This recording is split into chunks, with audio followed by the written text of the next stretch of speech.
মরুভূমির মতো একটা নিস্তব্ধ জায়গায় হন্তদন্ত হয়ে রণজিৎ পালিয়ে বেড়াচ্ছে।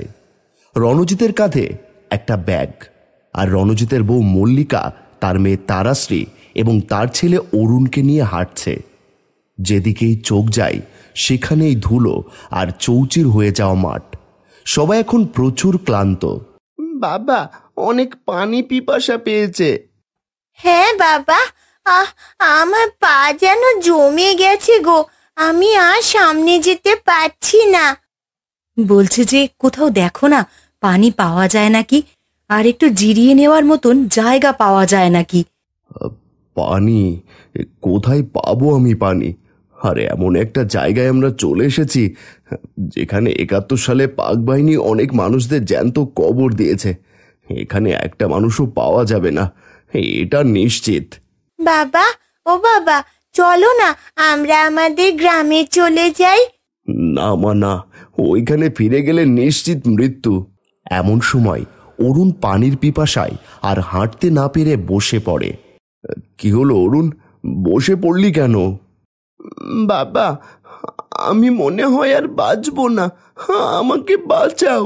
অরুণের কথা শুনে মল্লিকা চিন্তিত হয়ে গেল আর বলল, না না বাপ, অমন কথা মুখে আনবি নে। এখনো কি তুমি চুপ করে থাকবে? কিছু একটা করো, নয়তো। হ্যাঁ বাবা, নয়তো। আমার পা যেন জমে গেছে গো, আমি আর সামনে যেতে পারছি না। আমি গিয়ে দেখছি কোনো কিছু পাই কিনা। পানির কোনো খোঁজ পেলে আরো ভালো হবে। তোমরা এইখানেই থাকবে, ঠিক আছে? আমি গেলাম। এই বলে রণজিৎ দিকবিদিক ছুটে যায়। চারদিকে তেমন কিছুই চোখে পড়ছে না। এখন রণজিৎ নিজেই ধীরে ধীরে হাঁটছে। মনে হয় একটুও বল নেই তার সামনে এগিয়ে যাওয়ার। এমন সময় কিছু দূরে রণজিৎ একটা বটগাছ দেখতে পেল। গাছটার নিচে একটু ছায়া পাওয়া যাবে ভেবে দৌড়ে গেল গাছটার নিচে। সে এতই ক্লান্ত ছিল যে গাছটার নিচে গিয়েই সে জ্ঞান হারিয়ে ফেলে। কিছুক্ষণ পর সে তার চোখ খোলে। বটগাছটার থেকে তখন একটা কণ্ঠ শুনে সে চমকে যায়।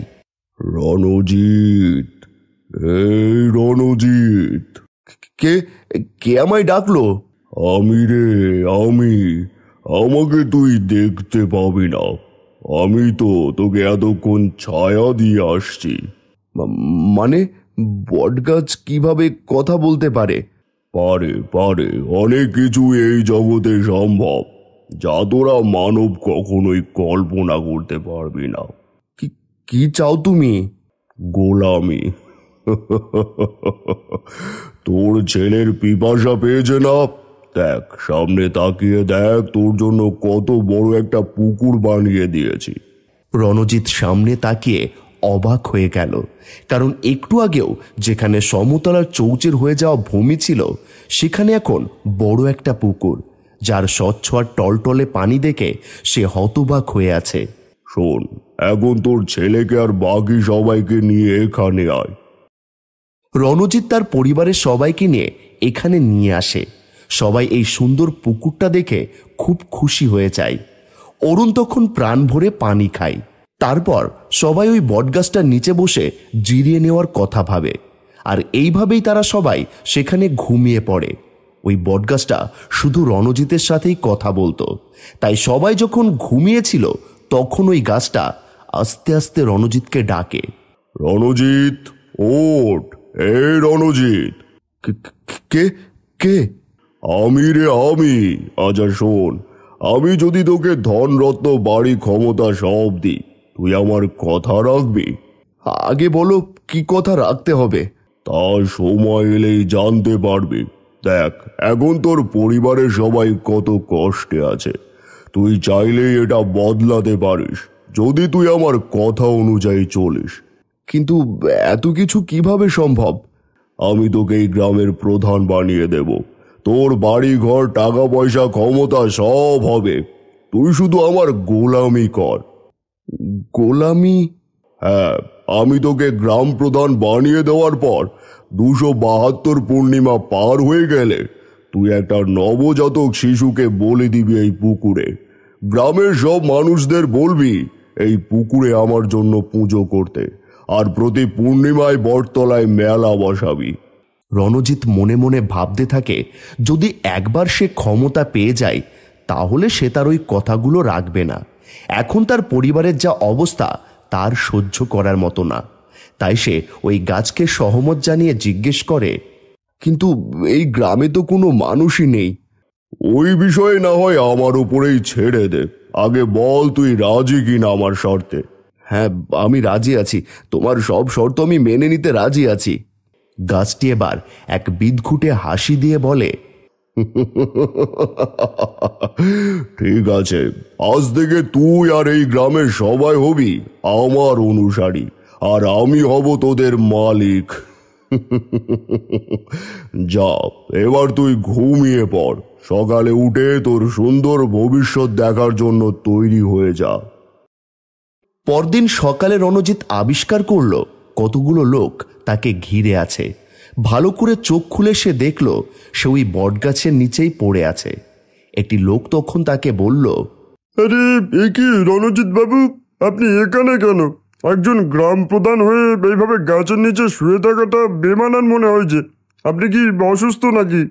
রণজিৎ দেখল যে জায়গাটায় কাল অবধি ছিল নিস্তব্ধ মরুভূমির মতো, আজ সেই জায়গাটিতে একটা সুন্দর গ্রামে পরিণত হয়েছে, আর এই গ্রামে এখন মানুষ বসবাস করছে। সে চলে গেল বটগাছটার দিকে, দেখল যে বটগাছটার নিচে এক বিশাল বড় হাট বসেছে। রণজিৎ বিশ্বাস করতে পারছিল না এটা কি স্বপ্ন নাকি বাস্তব। এই নিয়ে সে দ্বিধায় পড়ে গেল। কোনো না কোনোভাবে এই সব কিছুর জন্য ওই বটগাছটাই দায়ী।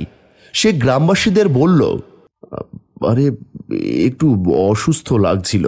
এই বলে রণজিৎ তার বাড়িতে চলে গেল।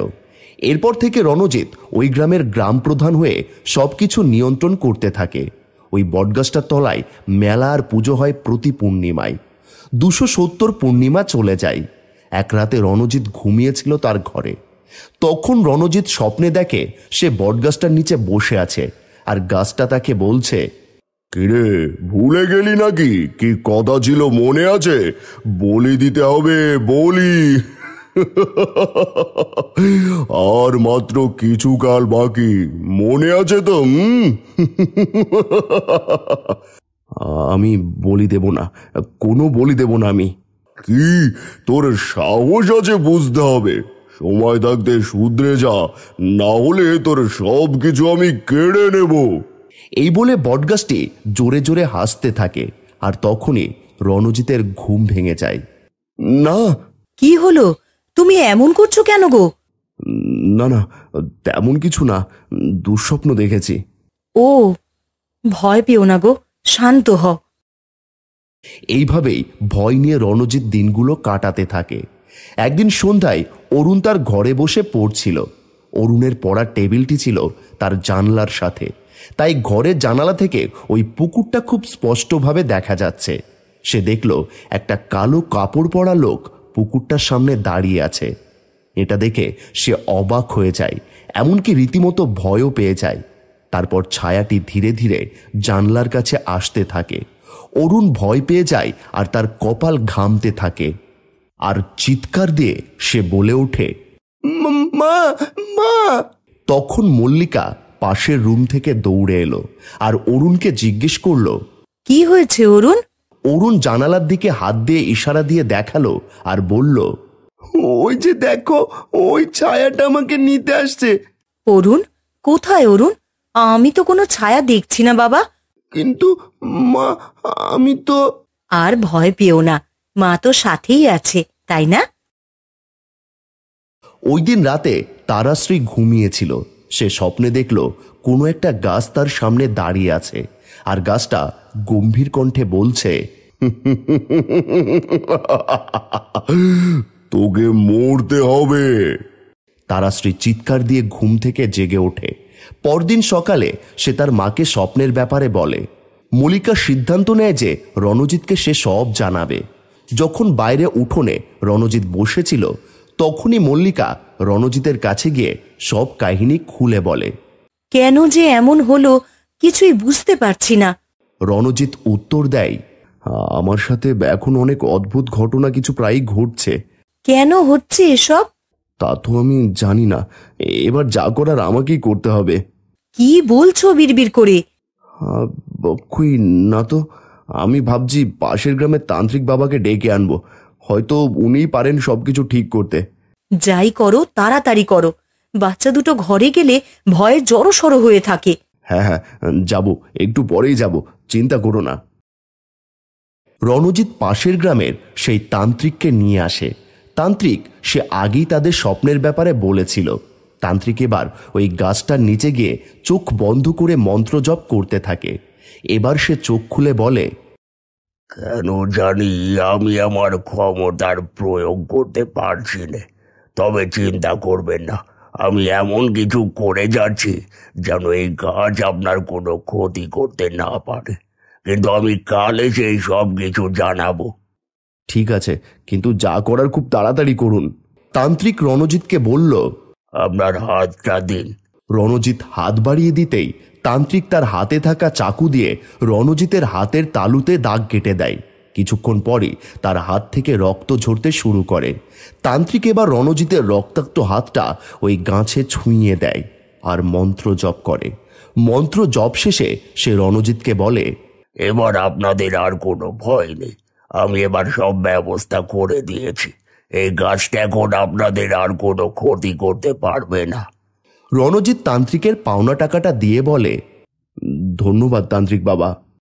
ওই দিন রাতে রণজিৎ আবার স্বপ্ন দেখল ওই গাছটা তাকে চিৎকার করে বলছে, রণজিৎ, তুই বড় বেইমানি করলি, এবার হয়তো তোর কোনো ক্ষতি করতে পারবো না, কিন্তু আমি তোর থেকে সব কিছু ছিনিয়ে নিলাম। যা যা, এখন তুই আগের মতো হয়ে যাবি।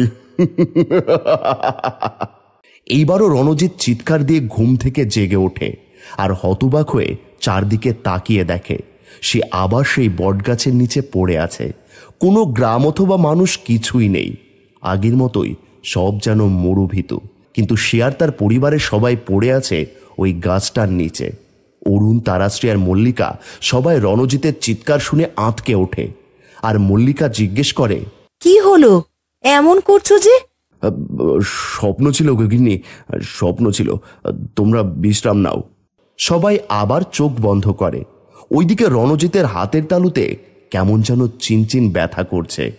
সে তার হাতের তালু সামনে এনে দেখে যে তালুতে যেন কেউ চাকু দিয়ে দাগ কেটে দিয়েছে। আসলে কি এটা রণজিতের স্বপ্ন ছিল নাকি বাস্তব ছিল?